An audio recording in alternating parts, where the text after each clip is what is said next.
presentation. Hi everyone. Hi everyone. Welcome back to our channel. Yes, Conversations with Elise. To those who are the first timers, we want to say welcome. Okay. Big thanks to all our subscribers, Yes. all 104 Big up on within yourself. 4 days. I don't think that is too bad at all. And over 350 views. Views, yes. So I can see that a lot of you have shared and have liked And subscribe. and have subscribed. So we wanted to say thanks. We want to touch on a topic, the topic of courtship, and we're going to take it from the perspective of how we courted back in the day. And we want to look at how young people can court in this Within time. the church. So we want to look at, how did we court in the church? Yeah. We basically, in the church, we have different guidelines for courtship. Courtship is about getting to know somebody before you actually go into marriage. Yes. Right? So we know in the church we don't court in exclusivity, but rather we court, if you want to say, in a crowd. We court with different methods. Right, and we're going to examine some of the methods of courtship as we did it 20 years ago. Right, so one of the things that we had to do in courtship, when we identified that we like somebody, we didn't go and tell the person at the same time. No, we didn't. In fact, I was one who made the approach, but I didn't approach her at the same time. I kept it to myself, and incidentally, as she spoke, as in Michelle here, spoke about how she saw me too, and never thought about it. Yeah, basically, when I first noticed you, as I've said in the previous video, you were walking out. I was in Sunday school class and I was just in time to raise up my head and saw you walking out. Yeah. And you just have this present about you. I said, wow, that guy is cute. I could see myself talking to him. Not knowing that, 20 years on the line, we'll be together. But the thought, it came to me, and like I said, I didn't saw you for a while at Sunday school, so I have forgotten all about it. And I realized after a while, you started coming. I think your mom was attending the church. Your mom attends the church, but you weren't really coming consistently. And after a time, I saw you coming. Yeah, I actually went to another church because we're at our church now. In Standpipe, there was a lane that the dogs walk through it and mess up the lane. So I just kind of used as an excuse not to come to church, not to come to Sunday school. But there was many way in and out. Yeah, but I just wanted to find a way not to come to Sunday school. Okay. At the age I was. Understand. So basically, I've forgotten all about that moment until visiting Sunday school. Then I got saved. At 15, I got baptized. Took me some time to receive the Holy Ghost because, I want to know what is this, and I wasn't, I was in myself. When I get saved at 15, I was the type of person who was in myself and receiving the Holy Ghost and them things. It really didn't look dignified. So I was holding on to myself. I said, oh no, not me, and those things. But the truth is, when the word take root and deal with your heart, and you feel the anointing, you have to move. So being in the church and realize he popped up on Sunday in Sunday school, I don't see him again, and until after a while now. I started coming back. Right. I started coming back to Sunday school, to the church, but the truth is, my focus. I remember when I got saved at 15. My focus was straight on the Lord, straight on church. So I got involved in church very fast. Functioning departments. Basically, as I would say to us, I made myself pretty active. Yeah. I found things to do at 15 years old, I never had a relationship on my mind. It was out straight, and I was still attending school at the same And that time. was good because even like the more, it's like it never really matter after a while. Like seeing you there was like the norm, so I got used Yeah, to there was it. nothing So to it. yeah, getting saved, no, like relationship, it wasn't really Yeah. there. It So- wasn't really, just to get close. Like I remember we had brother Devon Edwards at the time. People don't know what them say. You know, we had a brother that was pastor, assistant pastor, and he was teaching us Sunday school. We're in his Sunday school class, and then by then you get so serious in the word because he just come prepared for reach the heart of the young people, and there are certain things that you want to find out about the Bible and all of that. So certain things never on So the in essence, we were spending a lot of time with the Lord, yeah. right? And there was not much more to do than that. Right? But I mean, as the years roll on, when I thought that, because after I left school, started working and so forth, still busy in ministry, doing whatever I need to do, sing on the choir. She was on the choir too. We basically made ourselves occupied, doing things in church. Now, when I decided that, I was looking at somebody and I saw her, initially I was like, yeah. But when I observe, and the more I observe, I realize, yeah, man, she's the one. Yes? So why are you shaking your foot? Oh, sorry about that. Something. Yeah, I realized that she's the one. So when I realized, I think I spoke with my friend. I spoke with my friend first because I was so focused on church. I said to my friend, sir, I like this girl. And he said to me, well, if the Lord provides something for you and you don't go and take it up, my brother, there's no guarantee that it's yours. And I was like, okay then. And that's when I thought to myself, all right, then, make a move. But I knew at the time I wasn't ready for marriage. But I knew I wanted to get to know her. So how did we get to know each other? We had to court let me say court, because you have to be friends first. Yes. So we were friends coming up in church. I never really pay her no mind per se. But when I came to the acknowledgement that, she was the one, then I started to observe her a lot. And so we'd go on church trips. Yeah.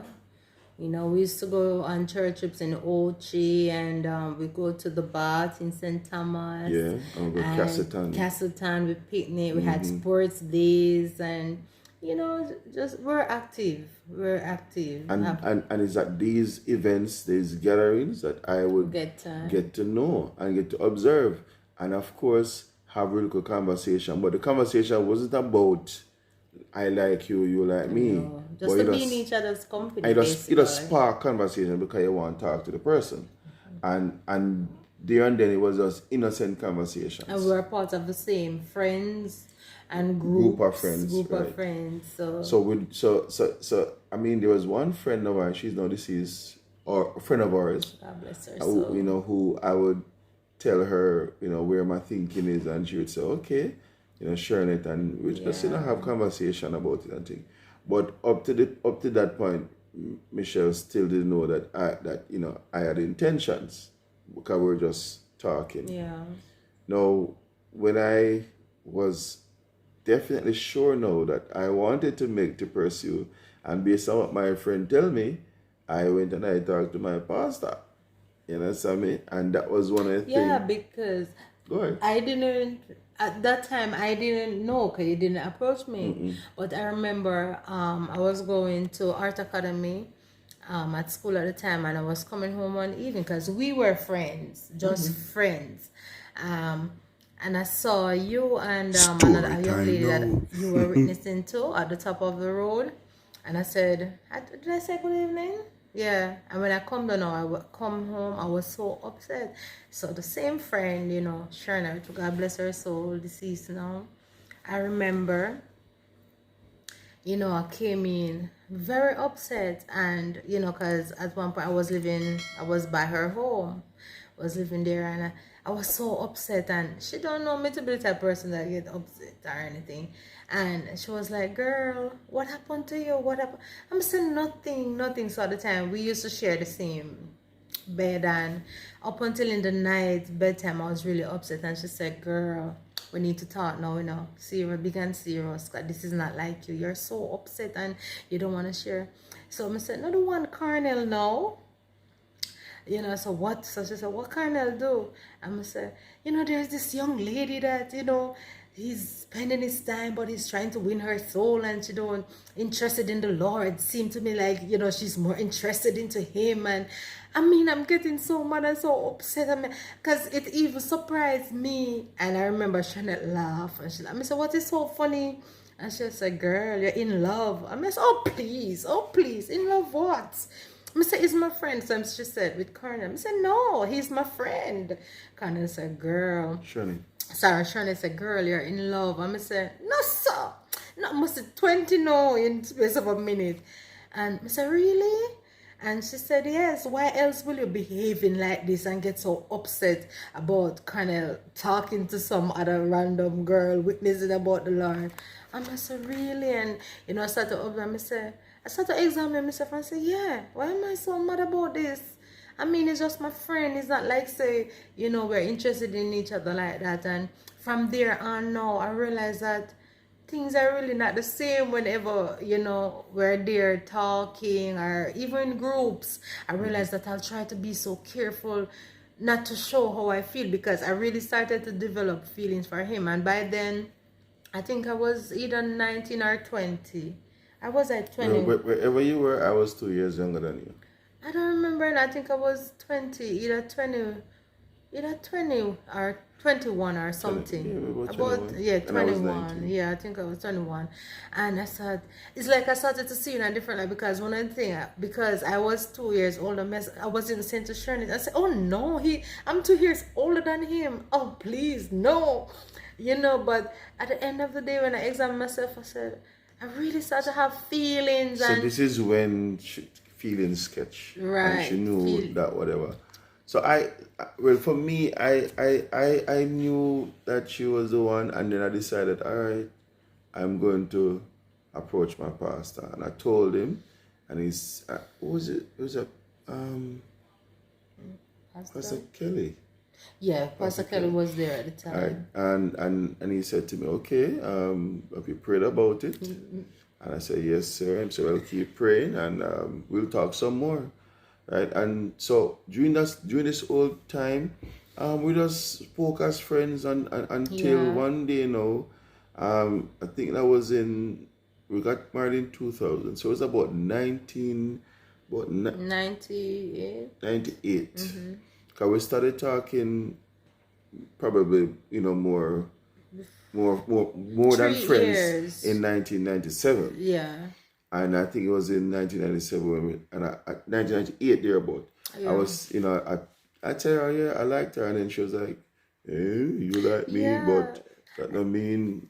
The truth is, even though I know I like him so crazy, I was good at hiding my feelings. I just could not show it, because words didn't mean much to me. It's actions. I like you, and I should like, yeah, but. I remember what I said. I said to you, okay, that's nice, but I won't be able to give you an answer as to how I'm feeling as yet, because once I put my feeling out there, once I say I like you, once I say I like you, I would not appreciate you to go around. I said I would not be able to take it back, right? Because I would not be able to take it back, and then my feelings will be out there, and I wouldn't want to know that you just go around and tell other females the same thing that you're telling me. So I want to see for myself that you really check for me like that. And the truth is, that was one thing that I prized about myself too, because I was aware, and sadly, but it does happen in church, that you have guys who do that. And I told myself, so I am not going to be the one of them person where tell every other sister tell every other sister, oh, me like it. Never upon that. So and the truth is, I knew there was nobody that heard those words from me.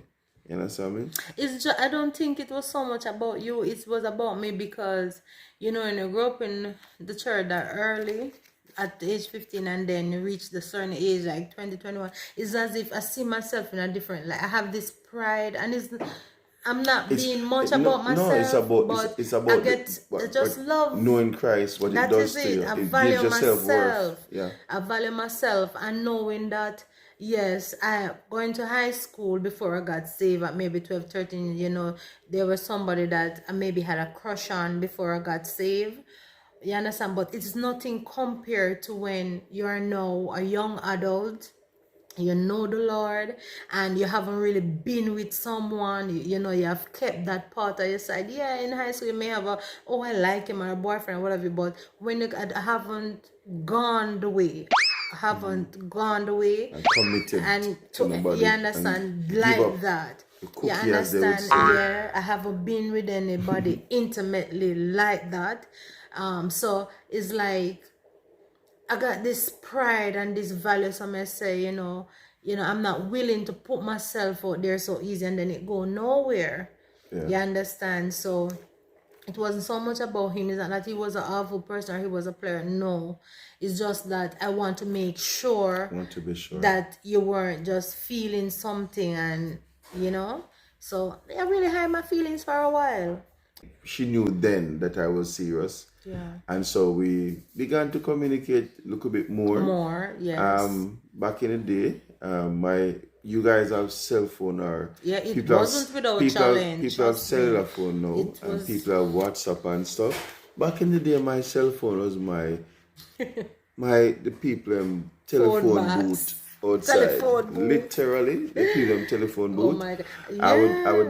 I'd buy phone card to my blue. Yeah. And I And mean, even I'd be the on the Justin- phone. Hold on, I'd be on the phone, I talk, and somebody will come and say, I can't more is the phone now. I'm say, Michelle, soon to call back. I hang up, and the person go up on the phone, And the person people go back that at the was phone booth, and late in the night. Late. yeah, because the phone booth was like right across from me. I yard. didn't So mind it at that was the like my time. cellular phone. So where she was staying at the time was with another. With my friend. friend. My friend home with her parents. So basically, and it was another church sister, so he wasn't really allowed to come there because the person wanted know to that talk to he her, was interested in me. So Yeah. they didn't really. If I wanted to talk to her, I did talk to her from outside. Yeah, over the fence. And so you young people are very privileged. Yeah. You have a They better have times. Twitter. And the truth is, WhatsApp and those. We didn't have those. I am happy that the younger people in this time have an opportunity Yes. to freely talk. Yeah. Because believe in me, when you're interested in somebody and in the church, you need to talk. You need to talk, and you don't want to hide and talk. You don't want to hide and talk because you don't want to be exclusively going places by yourselves. Beautiful. Because you're human beings and things can happen. You understand? It can. And it is sad to say because, one of the key things within courtship is communication. Yeah. It is. You understand? Talk. You have to talk. Because that's where you're going to get to know the person. Right. Although in the church, it is not recommended that you become exclusive. You have to talk. If you become exclusive too fast, things again can happen. How do you talk? Well, the good thing about it now, you guys can communicate with cell phones and WhatsApp and so forth. Twitter, back in the day, Instagram, we just had to DMs. communicate, on phone, but I never had no cell that phone. wasn't really any fun. That wasn't really any fun because you can imagine you go to a phone booth, but back then you have to put in coins, and if you don't have it was card. It was card. The card, the money card, like $100 card, $200 card. I wasn't really using it, and you Well, use it, so you must know. I use it, so yeah. You must know. Keep down while I was getting enough of my money. Be a phone card. Up until hours. I remember till I become sleepy. Yeah. There are times I was like, you hung up. No, you hung up. You hung up. You. Oh, but the truth is, I wouldn't change it though. I wouldn't change it because though it's priceless. Yeah, man. It's priceless. Yeah, man. There were more. What would you say now? intimacy in the communication, in the sense that And also, oh my good. Also, we wrote a lot of notes. Oh, guys, I think she can find. She have. I still have some of the notes. Yes. And guys, She might share them one day, but yeah. We wrote a lot of There notes. were so many breaking up. Yeah. I cannot take this anymore, and you know, let us just call it quits. Let's just call it a day. Yeah. And some stuff because stuff came into it, and we had disagreements. Yeah, but one of the frustration was we couldn't get to talk. We could not get to talk. We could not get to meet or sit and talk. Oh my God! I wish we had even Twitter and WhatsApp back then. No, it would be Twitter, because Twitter bringing business. Yeah, Twitter bringing that road. WhatsApp. So, oh, that would be super. You know, but it is what it is, and I still have some of my notes that are not faded. Letters. Notes and letters that are not faded. Yeah. I can remember, oh my God, one time we were at choir practice early, and there was a typewriter there, and you went like up to a couple minutes that Sister Paula ready for choir practice. He was there typing away, but because I think you were a mission director at the time.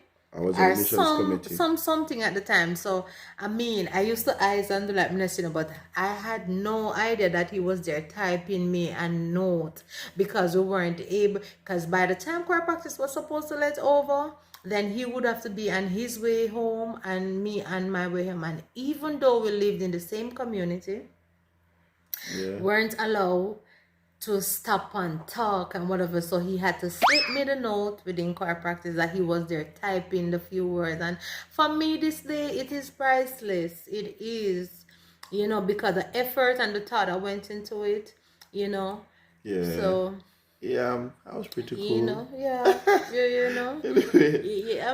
God is good. So how we spend time? How did we spend time? Yeah. Whereas again, WhatsApp and them thing, going to opportunity to spend time, even without being close. Yeah, you can take pictures. Back in the day, how we spend time is when we go on trip. There were a couple of times when we go out. And we try to wander to talk. Yeah, we try to go place where we can spend work for time and talk. Because we know once we come home, that's it. That was it. We try to sit together on the bus. Yes. If it's possible. Sometimes I would be late for work because I take the bus. Yeah. Oh my God. Do you remember? There were times, people, when we live on the same avenue, and because there was some little disgruntledness, because it was serious. Like back in the day, you're not allowed to be all up in each other so close and all that, which now is like nothing. But back then, even though he had to pass my gate, I would come out, leave for work, go up the road and go on the main road. Leave my avenue on the main road to wait for him, and vice versa. And then we could walk together to go to the bus stop to get our, respective buses. Right. Our taxi to go to our jobs. And it would be the same thing after work. You understand? I can remember there were times when we would go to the mall, Sovereign Mall, and we would go to even Portmore, and just to spend time, and just because we didn't want to see some persons, because person who put a twist, as much as innocent as you are, by time you would say no, by time the story leave that you saw so and so, it have many different versions, even when nothing good, and just to keep our thing pure and stay out of the limelight and the gossiping, we'll go to a very far mall, so we have time to talk and have a long distance to get back home, even though we're going on the same avenue. Ridiculous. What? But so it was, because it's not really like that anymore. You understand? But the truth is, time change. I'm happy that the young people now can spend time, and I encourage them. I do. If you do like somebody, and it is stay in the open. You right. And talk. And if worse, if your pastors are aware, stay in the open and talk.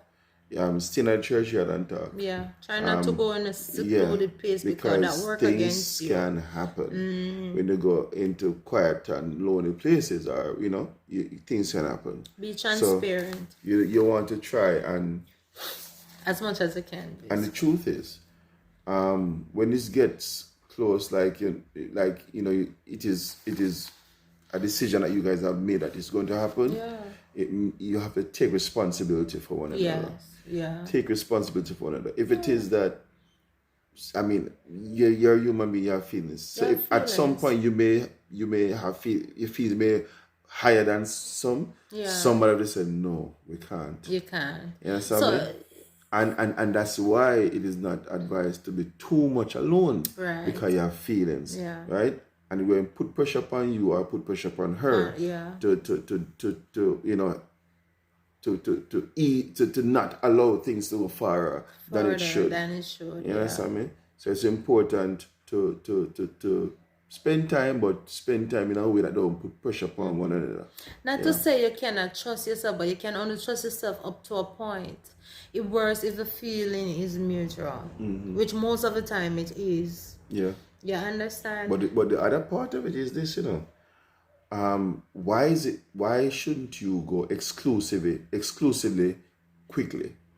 If you go exclusively quickly, you can get into trouble because it doesn't mean that because you like the person and the person like you initially, it doesn't mean it's going to work. And you have a more harder time to change your mind. So and the truth is, it's okay, Give yourself space to say this won't work. It's not going to work. Or you're not the one. Give yourself space. That's why you cannot afford to compromise yourselves, right? Because the fact and the matter is, you will see the red line that, it's not her, it's not him. But if you have already compromised yourselves, you feel obligated and it's harder for you to say, I respect you, I'm sorry, but it's not going to work, without hurting someone. You understand? And sometimes people get hurt to the limit that they have become bitter and resentful to others. And the truth is, guys, sometimes we feel like the elders, them too much hard and whatever. But there were days when it was really overbearing. But I think the aim is to help us to stay pure. And find somebody to be pure, that is trustworthy. Right? So, there must be someone. So find somebody to talk to. Find some elder in the church. Find somebody who's mature, who can give you the right talking and the right guidelines, because the truth is you're going to need persons on your side to pray up, to give you that support and to give you instruction and to be real with you. Because when persons can be real with you, then you can make the decision that you need to make, because they might give the real and the right advice. And when it's ready now for you to take it to the next level, talk to your pastor. Yeah, that's true. You understand me? Talk to your pastor. Because when you talk to your pastor, then you're able to get his guideline. Why?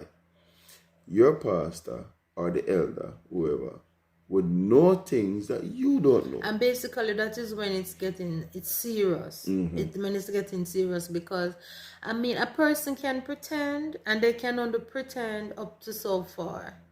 And why I say that is because to agree with the point of talking to an elder or your minister, your pastor, because they will know things that you don't know. And even though they may not come out and say, brother so and so have been, battling with masturbation, and I'm not sure he'll be able to satisfy you. He may not say that, but he's privy to information that he will dissect in a way to let you know, so look, there's a red light, be careful, I'm not sure this is the person for you. And please let us be willing to hear something other than what we want to hear at times. And when you see the red light, please don't play blind. Don't play blind. That's the worst thing you could do. Because don't play blind. You don't want to reach the point where you can't say no again. Exactly. Or you feel real pressure. Or you have invested so much and you end up getting engaged and get married, and then the same thing that you saw in courtship stand right before you. And it gets even stronger. You're saying, hell, what am I going to do? Wherein you could have been You could have avoided it. Could have prevented that. You understand? So there's no need to rush into it. There's no need to go fast as if it's going to finish. Take your time. And everything will work itself out. Because if somebody's pretending, the more time you give, the more they can pretend. You understand? And talk. Please communicate. Just talk. Yeah. Talk, man. Find somebody to talk to one, and even when you find that you're interested, you talking to each other going to come naturally. So, but the issue is when you're serious about it, you have to have somebody in the midst to give you guidance, and the talking, please, and use this time to talk about things that matters. Yeah, you know, sometimes you may even have to be provoking in the sense that pull out things out of people, build conversation pieces. Like, if don't pretend, if you know that this is an uncomfortable topic for the person, take ease into it and pull out what you need to pull out. And when you get those answers, please don't pretend like it don't matter. You understand? Because you can pretend all you want within courtship, but when you do get engaged and you do get married, you have to live it. And that's when the reality kicks in. So you want to give time to get to know each other, and that's what courtship is about. And talk. Find, all right, what is a deal breaker for you? Okay. Simple as hygiene, as simple as hygiene, money, and even sex. Well, may have. Yes, you have to talk about it, because that is going to be a key part. Yeah, but you don't want to talk about that too much. It depends what you're talking about. You're not trying. In other words, let me break down what I'm saying. I'm not telling you to go and sex talk, like to arouse anyone, but find out preferences. You understand? Preferences. What if you're married to somebody who is an addict, who believes that is every minute, right around the clock? You know, what if you're talking to somebody who believes that, okay, I believe that, I want to have sex before having a bath. Hygiene.